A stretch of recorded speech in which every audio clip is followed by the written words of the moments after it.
তোমাদের দুজনকে অনেক ধন্যবাদ যে স্যারের কথা মনে করে আবার স্যারের অফিসে দেখা করতে আসছো। স্যার আমরা আসলে খুব কাছে একটা ট্রেনিং এ আসছিলাম, তো মনে করলাম স্যার আপনার সাথে দেখা করে যাই। এর পাশাপাশি স্যার ট্রেনিং একটা বিষয় শেখাচ্ছে যে সামেটিভ আর ফর্মেটিভ অ্যাসেসমেন্ট। তো আমরা তো ক্লাসরুমে শিখেছি, কিন্তু যদি তারপর আবার একটু বলতেন, কারণ বারবার গুলিয়ে যায় বিষয়। তাই নাকি? আমি একটু বলি খুবই সংক্ষেপে। প্রথম কথা হলো যে তোমরা আগে যে পাশ করার পরপরই মাধ্যমিক বিদ্যালয়ে জয়েন করেছো, কংগ্রাচুলেশন জানাচ্ছি। আর আজকের এখানে দেখা করতে আসছো, তাও পড়ালেখা, ওকে ফাইন। একটু বলি, তোমরা সবসময় দুটো জিনিস মাথায় রাখবে। দুটো জিনিস বলতে ফর্মেটিভ অ্যাসেসমেন্ট এবং সামেটিভ অ্যাসেসমেন্ট রিলেটেড অবজেক্টিভস। হ্যাঁ, আমরা কি উদ্দেশ্যে করি? সামেটিভ অ্যাসেসমেন্ট টু প্রুভ আর ফর্মেটিভ অ্যাসেসমেন্ট টু ইমপ্রুভ। যখনই তুমি ফর্মেটিভ অ্যাসেসমেন্ট করতে যাবে শিক্ষার্থীদের, মনে রাখবে যে তাদের লার্নিংটা তুমি ফার্দার ইমপ্রুভ করতে পারছো কিনা, this is very important.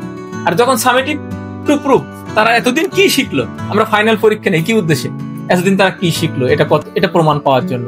So formative to improve, summative to prove, এই দুটো জিনিস মনে রাখলে আমি মনে করি ফর্মেটিভ আর সামেটিভ অ্যাসেসমেন্ট কখনো ভুলেই ফেলবে না। কি মনে হয়? থ্যাংক ইউ স্যার বিষয়টা এত সহজে বোঝানোর জন্য। আশা করি আমরা এখন এটা প্রয়োগ করতে পারবো ক্লাসরুমে।